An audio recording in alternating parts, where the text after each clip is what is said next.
दोस्तों, हम film making के बारे में डिटेल में जानने वाले हैं। पिछली बार हमने शॉर्ट डिवीजन और शॉर्ट साइजेस जो होते हैं उनके बारे में बात की। इस वीडियो में हम स्टोरी और स्क्रीन प्ले के बारे में बात करेंगे। तो चलिए शुरू करते हैं। मैं रुद्र आपका स्वागत करता हूँ आर्यंस फिल्म्स में।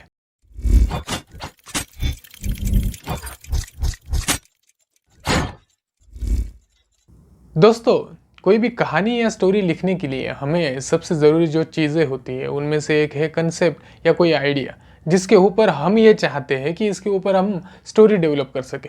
अब जिस चीज़ के ऊपर हमें स्टोरी डेवलप करनी है उसके हमें आइडिया तो आ गई, लेकिन जब आइडिया आएगा तो उसे अप्रोच कैसे करें, किसी भी आइडिया को अप्रोच कैसे करें।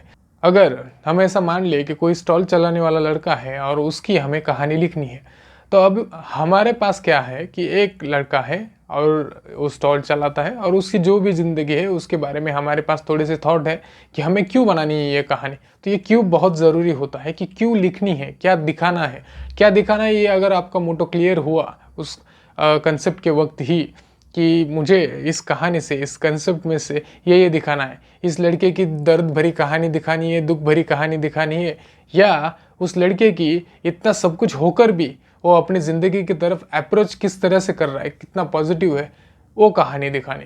तो आपको ये थॉट पहले सोच लेना चाहिए और इस थॉट के ऊपर आपको काम करना चाहिए कि क्या अच्छा लगेगा और क्या नहीं लगेगा। इसके बारे में दोनों तरीके से, दोनों तरफ से आपको देख लेना चाहिए। उसके बाद जब आपका ये क्यों फाइनल हो जाता है कि क्या क्या करना है, क्या दिखाना है इस कंसेप्ट में, जब ये आपका फाइनल हो जाता है तो उसके बाद इसे अप्रोच कैसे करें, इसकी स्टोरी कैसे बनाएं। तो सबसे पहला आता है कैरेक्टर। अब अगर कोई कैरेक्टर डेवलप करना है तो आपको ये जानना बहुत ज़रूरी है कि इसके साथ क्या हो रहा है, आगे क्या होने वाला है इससे, और इसके पीछे क्या हो चुका है। इसके बारे में आपको खुद को सोचना होगा कि अगर एक लड़का स्टॉल चलाता है तो ये कहाँ से आया होगा, इसका नाम क्या होगा, ये आगे क्या कर सकता है, क्या हो रहा है इसके ज़िंदगी में, और मुझे क्या दिखाना है, क्या होना चाहिए। तो ये सब बातें जब आपके दिमाग में फिट हो जाएगी कि ये ऐसी ऐसी चीज़ें हैं, तो आपको एक स्टार्ट मिल जाएगा कि ओके, हम यहाँ से इसे शुरू कर सकते हैं कि एक लड़का है, बाहर से आया और यहाँ उसने स्टॉल शुरू किया।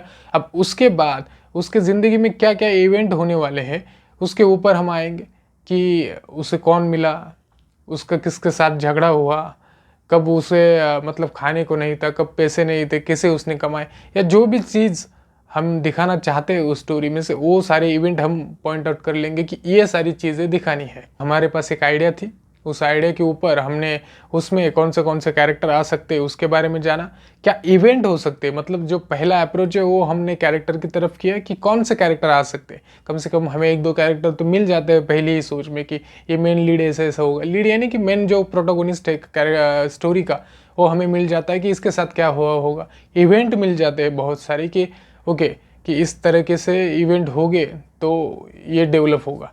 तो हमें जब हम उसके ज़िंदगी के बारे में सोचने लगते हैं तो ऑटोमेटिकली ही हमें इवेंट मिल जाते हैं कि किस तरह से मिलेंगे, और उन इवेंट के थ्रू हमें बहुत सारे अलग अलग बाकी के जो कैरेक्टर होते हैं वो मिलते हैं।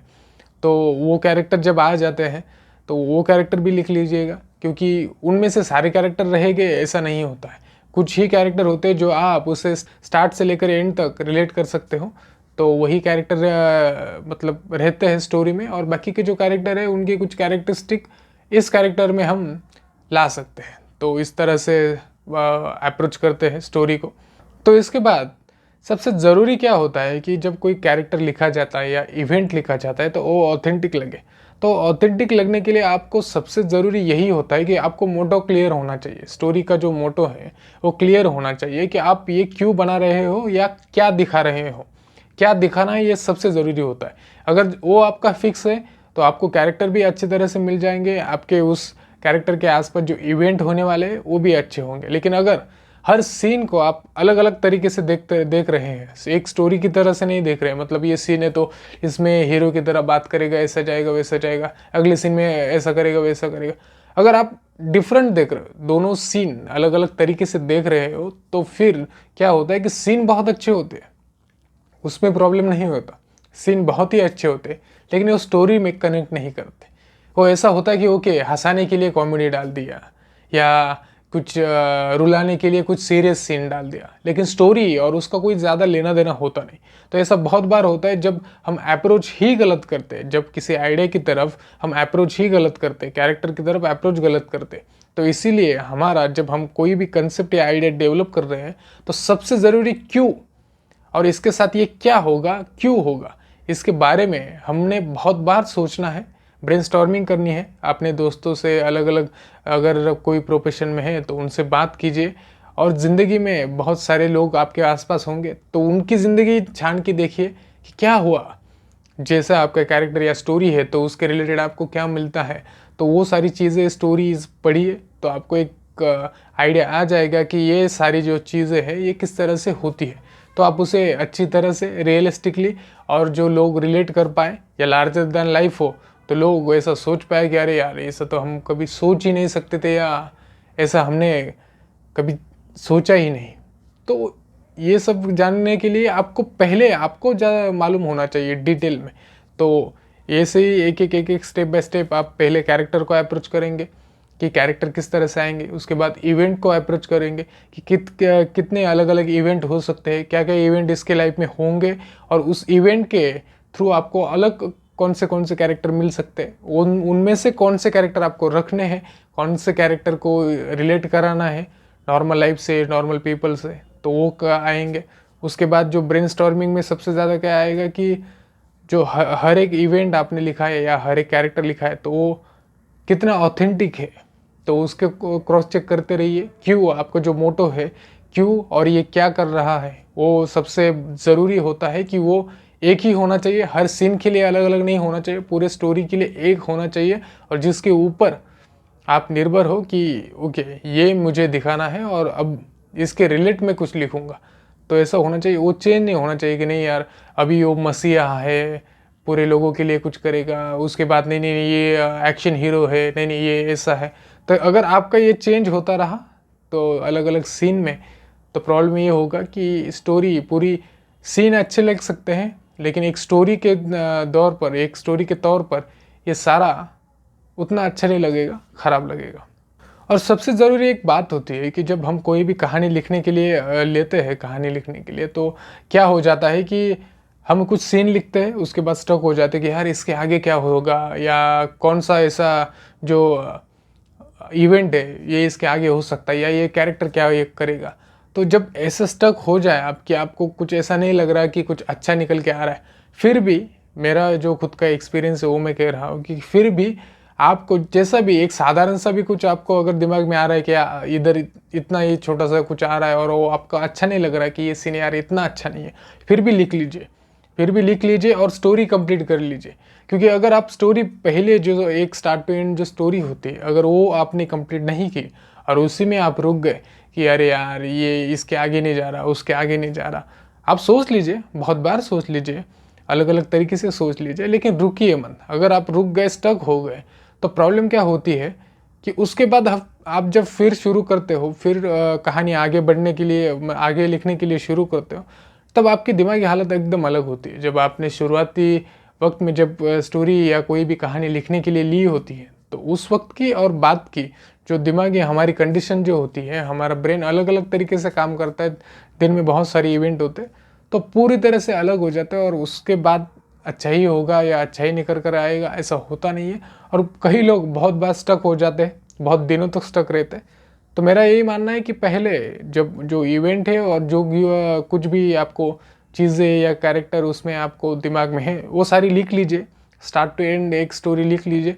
भले ही उसमें कुछ सीन सिंपल से ही हो, उतना कुछ एक्स्ट्रा ऑर्डिनरी ना हो उन सीन में, लेकिन लिख लीजिए। जब आपको एक पूरी कहानी आपके पास होगी तो आप उसके ऊपर बार बार सोच सकते हो, और उस सीन को आगे पीछे करके, इवेंट को आगे पीछे करके, कैरेक्टर को उनकी कैरेक्टरिस्टिक थोड़ी बढ़ा के, कम करके को उस कहानी को आप एक अच्छा मतलब दे सकते हैं कि क्यों ये हो रहा है और क्या इसका मोटो है। तो इस तरह से अगर आपके पास कहानी होगी तो फिर आप उसमें जो सीन आपको अच्छे नहीं लगे या जो सीन आपको ऐसा लगता है कि और भी अच्छे होने चाहिए, तो उसके आगे आप कुछ कर पाएंगे। फिर आपको फिर ब्रेनस्टॉर्मिंग या किसी दोस्तों से हेल्प लेना भी बहुत ज़रूरी होता है, क्योंकि कभी कभी क्या होता है ना, हम कैरेक्टर और इवेंट में इतना स्टक हो जाते हैं कि उसके बाहर हम निकल नहीं पाते, क्योंकि हमें पता होता है कि ये कैरेक्टर ये करेगा, बाउंड्री बिंड्री हमने ये पूरा मतलब हमारे दिमाग में सोच लिया होता है, और हम उसके बियॉन्ड वो आउट ऑफ द बॉक्स कुछ सोच नहीं सकते उस वक्त। तो ऐसा जब टाइम आता है तो या तो सिंपल सी बात है, आप ब्रेक ले लीजिए थोड़े वक्त के लिए, थोड़ा घूमिए और उसके बाद फिर से लिखिए। तो अगर आपका ध्यान कहीं और चला जाएगा तो आपको छोटी बड़ी चीज़ें आपके दिमाग में से निकल कर आएगी, जो आप वहाँ अच्छी तरह से लिख सकते हो।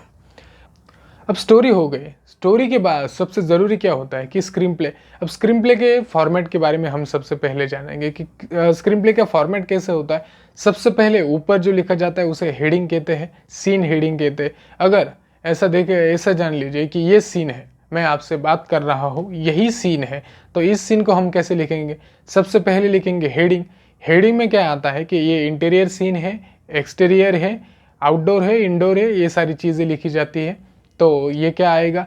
इंटीरियर रूम, जो लोकेशन है उस लोकेशन का नाम भी आता है। अगर टाइमिंग स्पेसिफिक है उस हेडिंग में कि अभी दोपहर के 2 बजे है, 3 बजे है, जो भी आपको लिखना है, अगर स्पेसिफिक कुछ टाइमिंग है उस सीन का आपके दिमाग में, तो टाइमिंग लिखना है। तो जैसे अभी यहाँ इंटीरियर हो गया, रूम हो गया, ये लिख लिया, और टाइमिंग जो भी है अभी कोई स्पेसिफिक नहीं है, अभी जैसे 2 बजे तो ये 2 लिख लिया।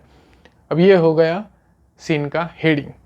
उसके बाद आता है एक्शन, यानी कि उस सीन में क्या हो रहा है, और क्या हो रहा है मतलब ये सारा प्रेजेंट टेंस में आता है कि यहाँ हो रहा है।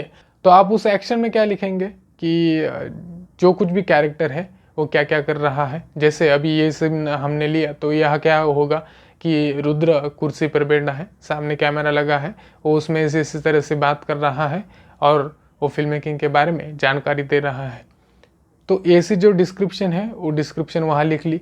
अब ये डिस्क्रिप्शन के बाद क्या आता है कि जो कैरेक्टर है उसका नाम आता है। जैसे मैंने तो पहले ही नाम ले लिया उस डिस्क्रिप्शन में, लेकिन जब हम डायलॉग बोलने के लिए तो नीचे कैरेक्टर का नाम आएगा। तो कैरेक्टर का नाम क्या है? रुद्र है। ओके, तो मेरा डायलॉग क्या है? मैं अब आपसे जो बात कर रहा हूँ यही मेरा डायलॉग है। तो ये लिखा जाएगा कि हाँ, रुद्र स्टोरी और फिल्म मेकिंग के बारे में बात करेगा कैमरे में देख कर। अब ये डिस्क्रिप्शन जो आता है ना, अभी जो लिखा कि रुद्र कैमरे में देख कर स्टोरी और स्क्रीन प्ले के बारे में बात करेगा, तो ये पूरा एक्शन में आ गया। उसके नीचे आ गया नाम रुद्र, और उसके नीचे आ गया डायलॉग कि दोस्तों मैं आपका स्वागत करता हूँ फिल्म मेकिंग के। तो ये हो गया मेरा डायलॉग। तो ये डायलॉग लिख लिया। अब डायलॉग के नीचे ये बोलते वक्त मैं एक्साइटेड हूँ, ये जो है कि आपका स्वागत करता हूँ यहाँ मेरे चैनल पर, तो ये बोलने में जब अगर मैं एक्साइटेड हूँ, अगर आपका कैरेक्टर एक्साइटेड है, सैड है, कुछ भी है, तो उसके नीचे वहाँ डिस्क्रिप्शन लिखा जाता है। उसे क्या कहते हैं? पैरेंथेटिकल। पैरेंथेटिकल यानी कि जो एक्टर की इमोशंस है उस इमोशंस के बारे में थोड़ा सा वहाँ लिखा जाता है, उसे पैरेंथेटिकल कहते हैं। और उसके बाद आता है डायलॉग, कि उस पैरेंथेटिकल के बाद डायलॉग लिखे जाते कि ऐसा ऐसा वो बात करेगा। और उस डायलॉग के बाद सबसे एंड में जब वो सीन एंड हो जाता है तो वहाँ क्या लिखा जाता है? ट्रांजिशन लिखा जाता है। ट्रांजिशन यानी कि एक सीन में से हम दूसरे सीन में किस तरह से जाएंगे। हम डायरेक्टली कट, ये यहाँ कट होगा और अगला सीन ओपन होगा, या फेड आउट होगा, डिजॉल्व होगा। तो जो भी ट्रांजिशन है वो ट्रांजिशन नीचे लिखा जाता है और उसके बाद अगला सीन शुरू किया जाता है।